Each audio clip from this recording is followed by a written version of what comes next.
Lights out.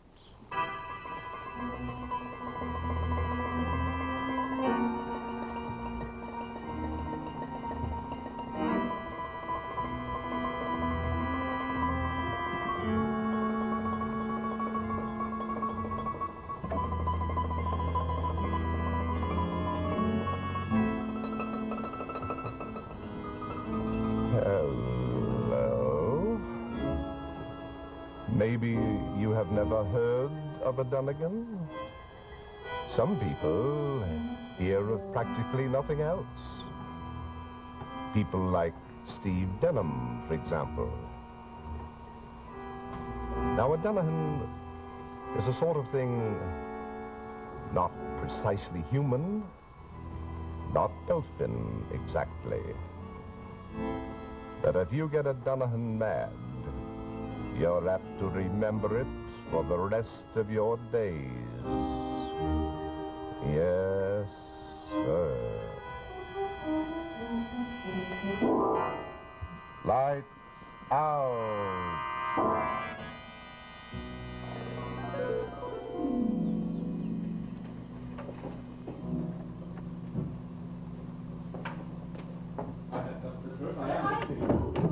We'll see about that. You can't come in here. Are you Dr. Perot? What is this all about, nurse? I'm sorry, Doctor. I tried to keep this man Will you outside. please answer my question? Are you Dr. Perot?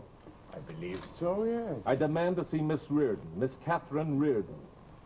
That's all right, nurse. You may go. I'm very sorry, Doctor. No, nothing. You have Miss Reardon here, haven't you, Doctor? We have. May I ask your name, sir? My name is Denham, Stephen Denham. Dr. Farrow. Now, have your things?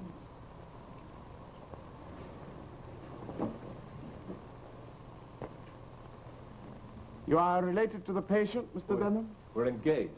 Will you tell me, please, why they wouldn't let me see her? My orders, Mr. Denham. But why, Doctor? Is there anything wrong with Kitty? That is what we ourselves are trying to find out. Kitty in a sanitarium? I don't get it. She's not insane. She's not even neurotic. Miss Reardon may not be demented, but she shows definite signs of instability. In what way? She appears to be suffering from a strange trauma. Hallucination, I believe you would call it. Tell me, how long have you known Miss Reardon? About 6 months, I guess. She was up home in Boston. She was working as a stenographer when I met her. When did you last see her? Over 10 days ago. Her father died. She came immediately to New York. How did you happen to follow her here? Well, I wrote several letters, tried to telephone her, couldn't reach her, so I followed her. I traced her out there. What do you know of her background, Mr. Denham? Not very much. Never talked about her background or her family. I didn't know she had a father until he died. I see. Doctor, will you please tell me what this is all about? Mr. Denham, did you ever hear of a Dullaghen? A what? Dullaghen. No. Miss Reardon never at any time mentioned to you Dullaghen? No. Why? What is a Dullaghen? I would not know myself if I had not done certain research in the matter. A Dullaghen is a cousin to a leprechaun. It is a sort of mischievous elf or fairy found in Irish folklore. It is said to inhabit the trees and fields and forests of certain counties of Ireland, and at night it comes out and bedevils the humans found in its vicinity. Would you please tell me what nonsense this is? What has it got to do with Kitty? The strangest part of Miss Reardon's case is she claims to be possessed by one of these Dullaghens. Possessed? She continually complains of severe headaches. And this Dullaghen, you understand, is supposed to have entered her head by way of her mouth, and its mischievous behavior is what causes these severe headaches. Good Lord. She must be insane. Oh, no, I'm happy to say I do not agree with you. In my examinations, I found Miss Reardon to be quite sane. My electroencephalograms show no signs of any pathological disturbances whatsoever. Well, then what is the matter, Doctor? I am not sure, but with you here, she may be willing to talk more freely. Up until now, we've known absolutely nothing about her except the few isolated facts she was able to give us when she came to us. Excuse me, I call. I'm sorry. Will you have Miss Catherine Reardon brought to my office at once, please? Thank you. Mr. Denham, there are certain facts I feel I should tell you about your fiancée. She does not look at all well. She's lost considerable weight in the short time she's been with us. Another thing, in case she goes into shock, you must be prepared for something strange and rather frightening. Something strange. Yes. Frankly, I do not know myself exactly what happened. And if I described it to you, you would not believe me. Huh? There should be some means of finding it out, but so far I have not found it. Well, tell me, Doctor, what happens? I would rather you saw it for yourself, if and when it does happen. Excuse me. Won't you sit down, Miss Reardon? Thank Kitty. Kitty, what is all this? What's happened? you. You shouldn't have followed me, Steve. You must go away. Forget me, for your own sake. Kitty, you've got to tell me. No, get back. You must do as I say, Steve. There's so much danger. Well, Kitty, tell me, what is the danger? The Dullaghen. That's the silliest No, story get I've ever... back, I said. Could you tell us how this Dullaghen happened to get hold of you? It was my father who had this Dullaghen. It possessed him when he was a young man back in Ireland. He lived in County Cork. One day when he was roaming the forest, he got lost. Night came and he lay down beneath a tree to rest. But he fell asleep. He must have slept with his mouth open. That's how the Dullaghen gets into your system without you realizing it. And you become possessed. The Dullaghen saw his opportunity and entered the body of my father. Papa was in torment till he died. Kitty, why haven't you told someone of this fear of yours before this? I never believed the story of the Dullaghen. Tell us, Miss Reardon, how do you explain the Dullaghen being in possession of you now? When I was at the wake, I saw Papa lying there cold and still, and I bent down and kissed him. The first time in my life. That's how I became possessed. The Dullaghen went from my father's body to mine. Father didn't lie. He was telling the truth. So am I. Oh, Kitty, this is the most fantastic story I ever heard. I know, but you must believe me. You must never see me again. Miss Reardon, before you go back to your room, I would like to make another electroencephalogram. Yes? No, I'm not insane, Dr. Oh, Farrell. please. I'm not insane. Miss Reardon, I have every reason to believe you. I need, however, for my records, yes? Please, ma'am. Very well. I'm so tired, I want to go back to my room. Yes, very soon, if you'll sit here now, please. As soon as possible. Very quickly with it. Now. So. Just a little closer, please. Can you move this way a little bit? That's it. That doesn't hurt, no? Just relax. Be comfortable. There. Now, Mr. Denham, if you would come over here, please. Of course. This may be of interest to you. Are you ready, Miss Reardon? Yes, Doctor.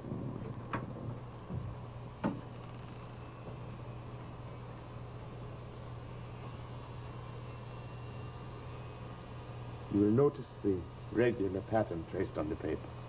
What does that mean? Well, for one thing, it assures us there's nothing organically wrong with her. Thank heaven for that. Yes, but Miss Reardon's case is a very complicated one. Still, there is hope. Listen, do anything. You hear? I don't want any expense spared. What? Doctor, what is it? I don't know. It's never acted this way before. Is it the machine? I don't think so. It's been checked recently. There must be some outside disturbance. Doctor, look. She's going into shock. Kitty! Shh. Please, do not disturb her. Look at her, Doctor. No, please.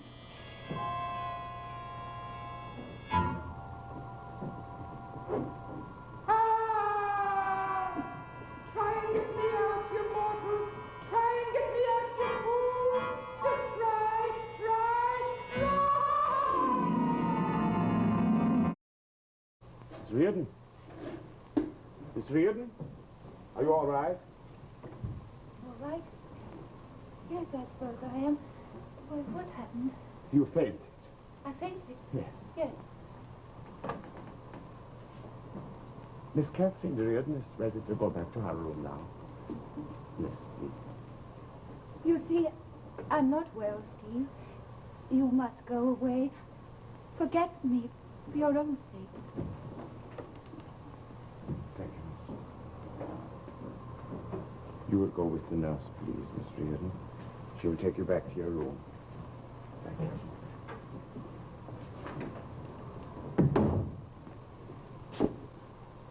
Doctor, this is incredible.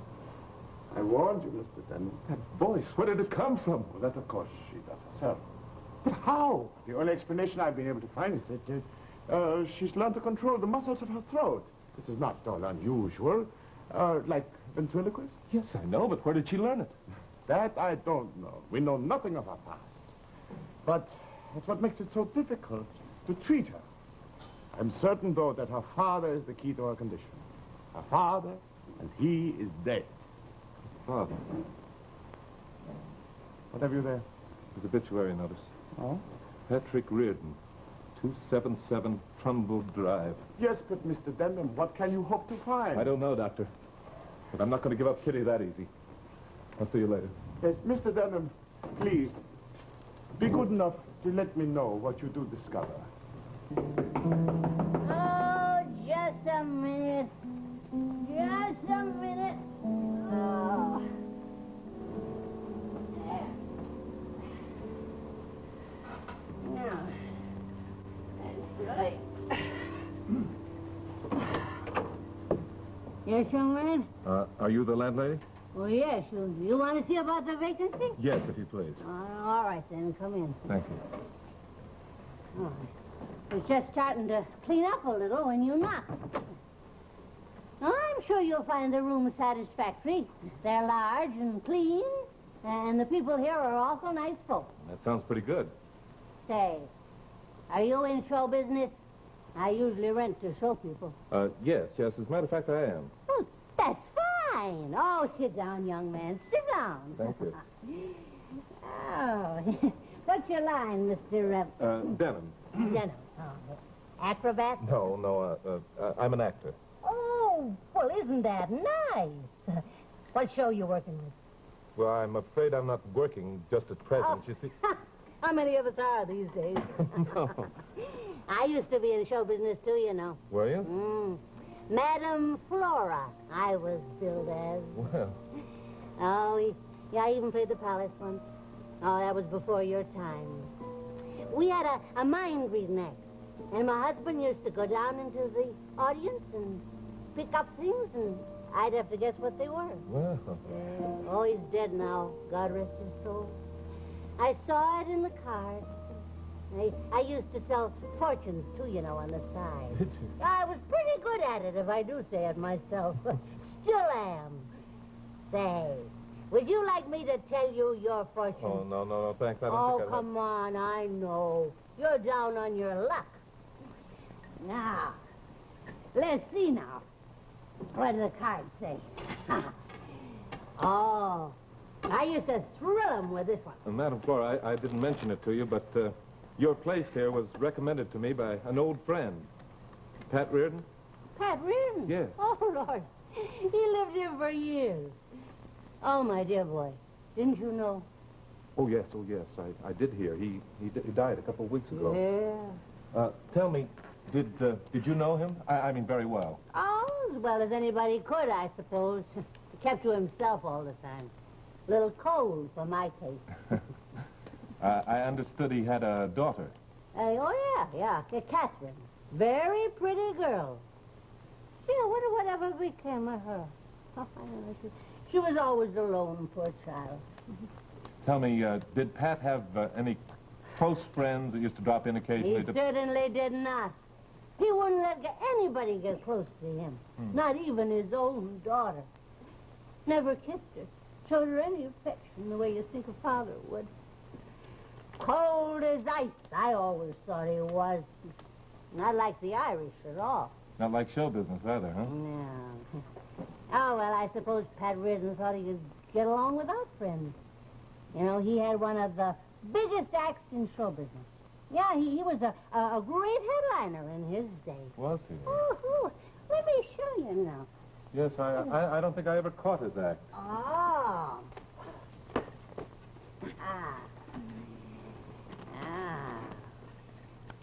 There was a ventriloquist. What did you say? A ventriloquist. You know, with the voice. Oh, yes, I remember now. Well, he was a remarkable artist. You really couldn't see his lips move. No, they made a wonderful pair. Him and Dullaghen. Who did you say? Dullaghen. The dummy. That's what Pat called him. Oh, Dullaghen. Yeah. Funny name to call a dummy, isn't it? Yeah. You know, I think Pat hated him. Well, that's easy to understand. He probably was jealous of the dummy being the star of the act. Yeah, he was the whole show. That's right. Oh, Pat loathed him. You know, sometimes when Pat had had one drink too many, he'd say that Dullaghen ruined his whole life. Why, after Kitty left, he threw the poor dummy out of the window. Well, did that end his ventriloquism? Well, I don't know about that. It ended the act. Oh, I took the dummy back to him, you know. But he just slammed the door in my face. And then after that, when Pat died, I put Dullaghen back in the trunk. Oh, would you like to see him? Yes, I would, very much. Oh, I think he's right here. Oh. Now let me... Oh, there he is. Oh.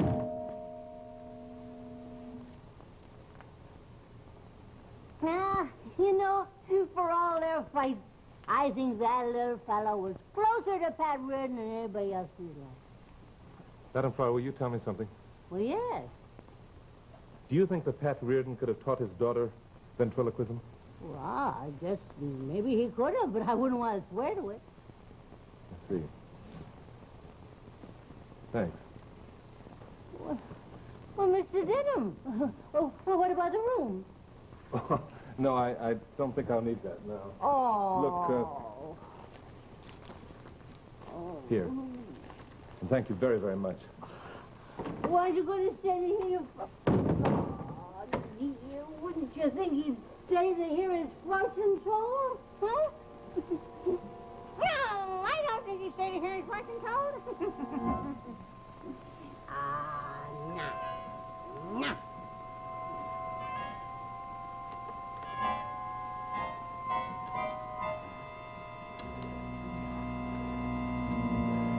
Mr. Denham!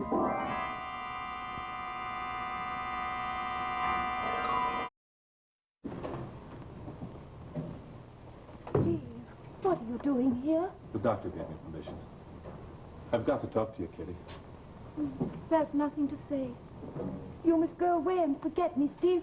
You must... No, Kitty, no. listen to me. There's nothing wrong with you. There's absolutely nothing wrong with you. I can prove I it. don't believe it. You're lying to me. You're trying You've got to deceive me. believe it, darling. It's true. I just came from your father's house. My father? Yes. What were you doing there, Steve? There's nothing real about this Dullaghen. I saw him. He's nothing but a piece of wood and plaster. An absolute dummy. You saw him? Yes. No, he's in my head. I can feel him. He's laughing Kitty, at you've got to listen to me. You remember what your father was, do you? My father? Yes. No, I can't. He was a ventriloquist, don't you remember, Kitty? A ventriloquist. I remember now. He had a dummy he called Mr. Dullaghen. That's right, darling. But Father wasn't really a ventriloquist, Steve. The voice the audience heard was the real Dullaghen, the spirit that possessed Papa. Your father neglected you, and now you're taking a childhood hurt out on a dummy. I know now why he neglected me. He was trying to protect me from the Dullaghen. He never loved anyone in his life. As a child, he paid more attention to the dummy than he paid to you. No, it's not true. He did love me. That's why he stayed away from me. He was afraid the Dullaghen might get me. Kitty, that's what you want to believe. That's why you've made up this Dullaghen in your mind. It doesn't exist.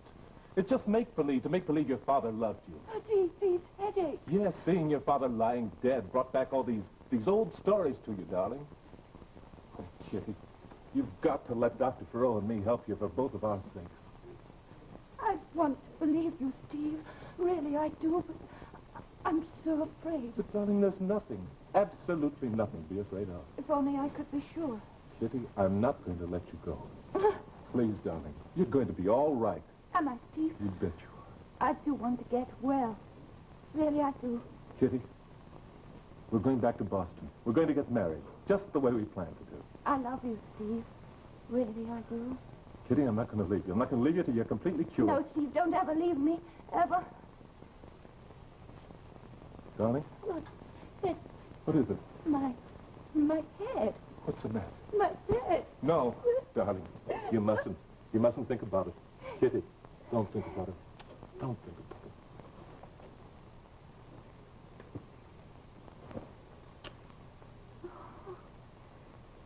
Darling, you're quite right. I must try and forget the Dullaghen. I feel better already. Steve!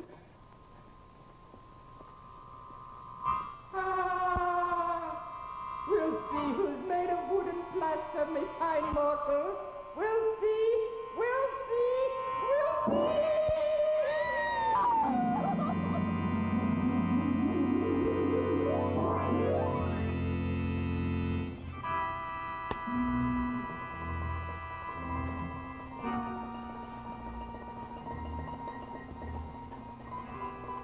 Now remember, you mustn't believe in pixies, or leprechauns, or elves, or Dullaghens. After all, Steve didn't. But better be careful whom you kiss.